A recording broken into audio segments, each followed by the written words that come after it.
स्वागत है आप सभी का फिर से आज की हिंदी की कक्षा में। हमने वसंत भाग 3 का पाठ 16 है पानी की कहानी पढ़ना शुरू कर दिया था। पृष्ठ 99 पर हम आ चुके थे। तो आगे पढ़ते हैं। अब तक जो बर्फ़ से पानी कैसे बनी उस कहानी को बताया। आगे वो क्या कहती है आगे वह, तो चलिए पढ़ते हैं।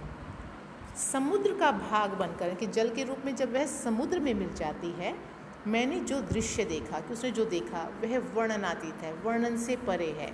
मैं अभी तक समझती थी कि समुद्र में केवल मेरे भाई बंधुओं का ही राज है। बंधु बांधव कि मित्र हैं, कि सिर्फ उसके मित्र हैं, कि जल ही जल है, जल का रूप ही उसमें मिला हुआ है।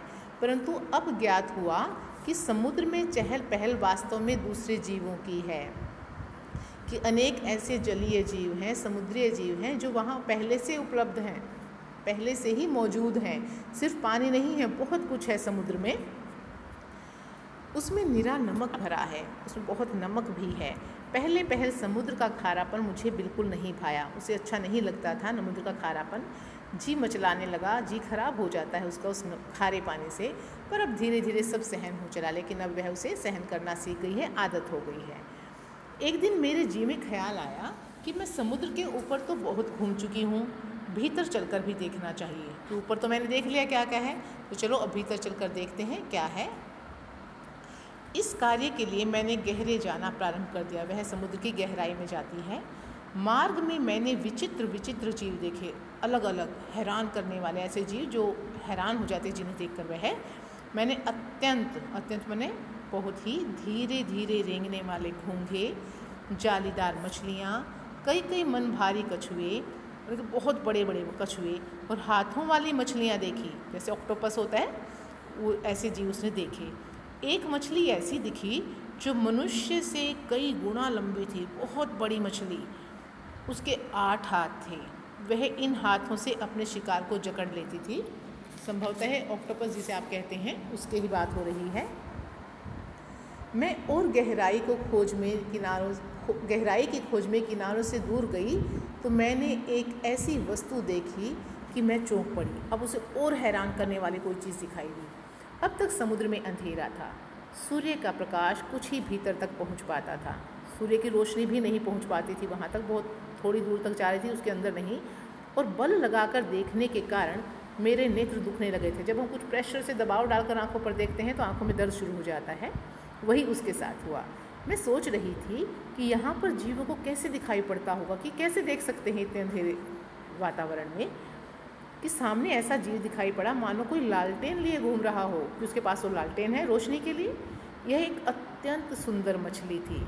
इसके शरीर से एक प्रकार की चमक निकलती थी जो इसे मार्ग दिखलाती थी। उसका शरीर ही ऐसा था कि उससे रोशनी निकलती थी और वह उसको रास्ता दिखाती थी। इसका प्रकाश देखकर कितनी छोटी छोटी अनजान मछलियाँ इनके पास आ जाती थी। रोशनी देखकर कुछ मछलियाँ वहाँ आती थी और जब वह भूखी होती थी तो वही उसका शिकार भी बन जाती थी और वह पेट भरकर उनका भोजन करती थी, उन मछलियों को खा लेती थी। कि बड़ी मछलियाँ छोटी मछलियों को खा लेती है। जब वह कहानी बताती है तो लेखक कहता विचित्र है, हैरान हो जाता है यह बात सुनकर। जब मैं और नीचे समुद्र की गहराई तट में पहुँची, कि और गहरे में गई, तो देखा कि वहाँ भी जंगल हैं। वहाँ जंगल दिखाई दिए उसे समुद्र के बहुत भीतर। छोटे ठिगने मोटे पत्ते वाले पेड़ बहुत आयत से हुए, बहुत सारे पेड़ उगे हुए हैं। वहाँ पर पहाड़ियाँ हैं, बहुत पहाड़ियाँ दिखाई दी, घाटियाँ दिखाई दी। इन पहाड़ियों की गुफाओं में नाना प्रकार के जीव रहते हैं, नाना प्रकार के अलग अलग तरह के, नाना मतलब विभिन्न, डिफरेंट टाइप्स, जो निपट अंधे और महा आलसी हैं, जिन्हें ना तो कुछ दिखता है, बहुत आलस्य से भरे और शांत जैसे कोई पड़ा रहे, ऐसे हैं। यह सब देखने में मुझे कई वर्ष लगे, कि कई वर्षों तक वो कहती है मैं वहीं रही। जी में आया कि ऊपर लौट चले, मन में आया कि इस गहराई से अब ऊपर लौट जाऊँ, परंतु प्रयत्न करने पर जान पड़ा, कोशिश करने पर पता लगा कि यह असंभव है, कि वो इतने गहरे में जा चुकी है कि अब वहाँ ऊपर वापस लौटना कठिन है। मेरे ऊपर पानी की कोई 3 मील मोटी तह थी, कि 3 मील अगर वो चल कर आती, इतनी मोटाई उसके ऊपर जल की थी, यानी कि बहुत गहरे जा चुकी थी। मैं भूमि में घुसकर जान बचाने की चेष्टा करने लगी। अब उसे लगा कि इससे अच्छा है ज़मीन में चली जाऊँ तो मेरी जान बचे, चेष्टा करना, कोशिश करना। यह मेरे लिए कोई नई बात नहीं थी। करोड़ों जलकण इसी भांति अपनी जान बचाते हैं और समुद्र का जल नीचे धंसता जाता है। कि इसी तरह जो है समुद्र से जल जो है भूमि की ओर प्रवाहित होता है, भूमि उसे सोखती जाती है और जो जल का जो उसमें परिमाण है, समुद्र में मात्रा है, थोड़ी कम होती जाती है, जिस कारण जल स्तर नीचे दिखाई पड़ता है। मैं अपने दूसरे भाइयों के पीछे पीछे चट्टान में घुस गई। जो चट्टानें उसे दिखाई दी थी, कई वर्षों में कई मील मोटी चट्टान में घुसकर हम पृथ्वी के भीतर खोखले स्थान में निकले और एक स्थान पर इकट्ठा होकर हम लोगों ने सोचा कि आगे क्या करना चाहिए। तो कई साल लगे, कई मील मोटी चट्टान थी, उससे निकलकर वो एक खोखली जगह पर धरती के भीतर आ गए। अब वो सोचते कि अब आगे क्या करें। कुछ की सम्मति में वहीं ठीक रहना था, कुछ कहते हैं कि यहीं है तो यहीं ठीक है, परंतु हम में कुछ उत्साही युवा भी थे। जो युवा थे उन्हें लगा उत्साह से भरे हुए कि नहीं, हम तो कुछ और करेंगे। वे एक स्वयं बोले, हम खोज करेंगे, जैसे कुछ और नया ढूंढना है हमें, पृथ्वी के हृदय में घूम घूम कर देखेंगे कि भीतर क्या छिपा हुआ है। जैसे अभी उसे समुद्र में बहुत कुछ दिखाई पड़ा, तो उसकी इच्छा है कि अब वह पृथ्वी में भी देखे कि कहाँ क्या क्या छिपा हुआ है।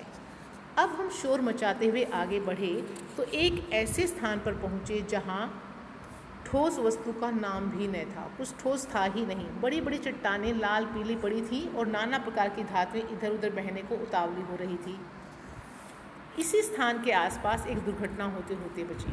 कौन सी दुर्घटना? हम लोग अपने इसी खोज से इतने प्रसन्न थे कि अंधाधुंध बिना मार्ग देखे बढ़े जाते थे। इससे अचानक एक ऐसी जगह जा पहुँचे जहाँ तापक्रम यानी कि टेम्परेचर बहुत ऊंचा था। यह हमारे लिए असह्य था, वह उनसे सहन नहीं हो रहा था, असह्य जो सहन न हो। हमारे अगुआ जो उनके आगे चल रहे थे कांप गए भय से, और देखते देखते उनका शरीर ओषजन और हड्रजन में विभाजित हो गया। फिर से वह जिनसे बने थे ऑक्सीजन और हाइड्रोजन, उनसे विभाजित हो गया कि गर्मी से क्या हुआ, वो भाप बनकर उड़ गए और अलग अलग गैस की फॉर्म में फिर से पानी आ गया। इस दुर्घटना से मेरे कान खड़े हो गए कि मैं जागरूक हो गई कि ऐसा क्या हो रहा है, और अपने बुद्धिमान साथियों के साथ एक और निकल भागी कि एक अलग जगह चलते हैं, यहाँ तो गर्मी से हम नष्ट हो जाएंगे, तो किसी और स्थान पर चलते हैं।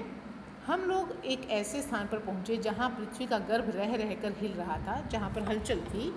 एक बड़े ज़ोर का धड़ाका हुआ, हम बड़ी तेज़ी से बाहर फेंक दिए गए, हम ऊंचे आकाश में उड़ चले। इस दुर्घटना से हम चौंक पड़े थे।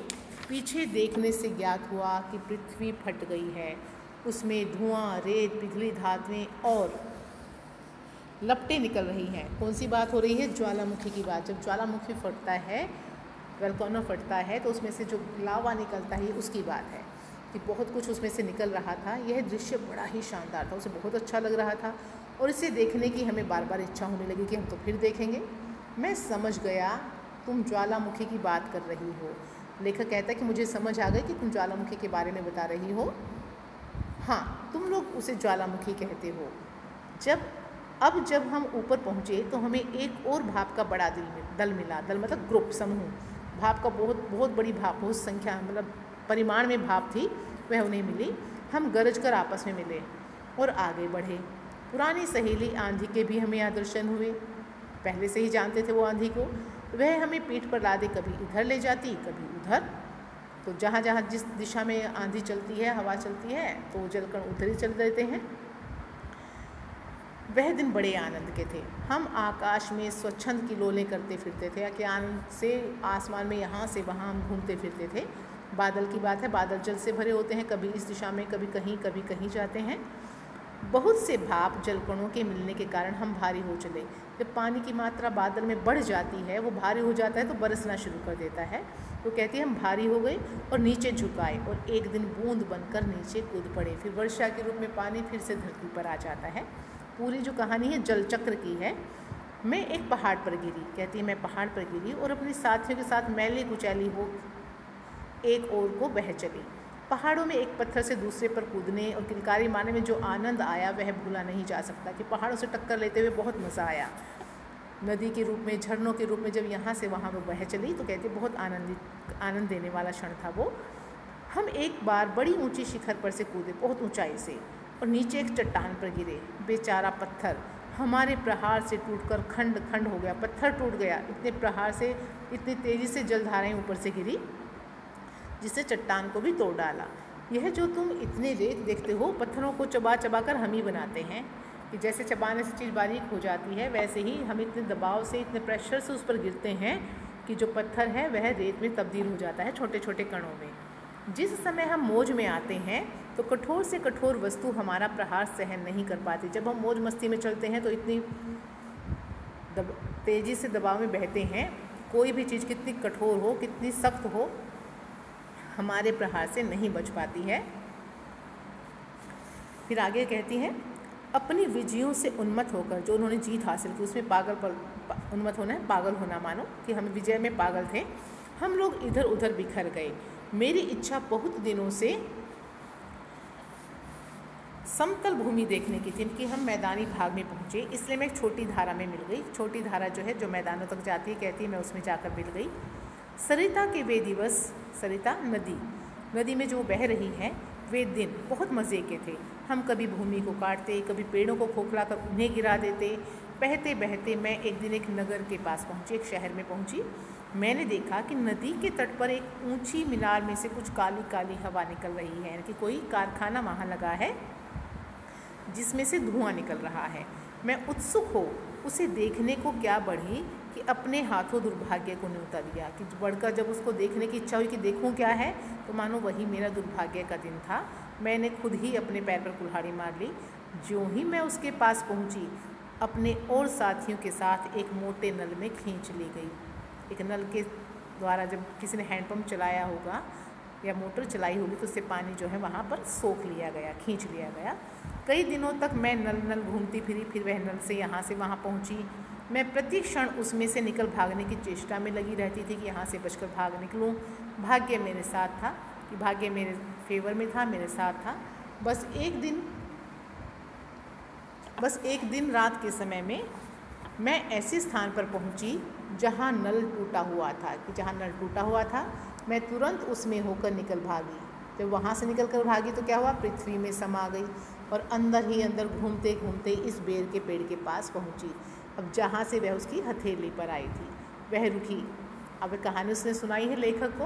अब सूर्य निकल आए थे तो उसने कहा बस, मैंने कहा बस, हाँ मैं अब तुम्हारे पास नहीं ठहर सकती। सूर्य निकल आए हैं, तुम मुझे रोक कर नहीं रख सकते। क्यों? क्योंकि सूर्य के ताप में उसने वाष्प बन ही जाना है, उड़ ही जाना है। वह ओस की बूंद धीरे धीरे घटी, छोटी होती हुई आँखों से ओझल हो गई, गायब हो गई। तो ये थी पानी की कहानी। देखिए लेखक ने कितनी खूबसूरती से, कितने इंटरेस्टिंग तरीके से इस कहानी को हमारे सामने रखा है, जल चक्र को, कि पानी का चक्र कैसे हमारी जो है प्रकृति में चलता रहता है। अब आगे अभ्यास कार्य वो हम करेंगे बाद में। तब तक के लिए धन्यवाद।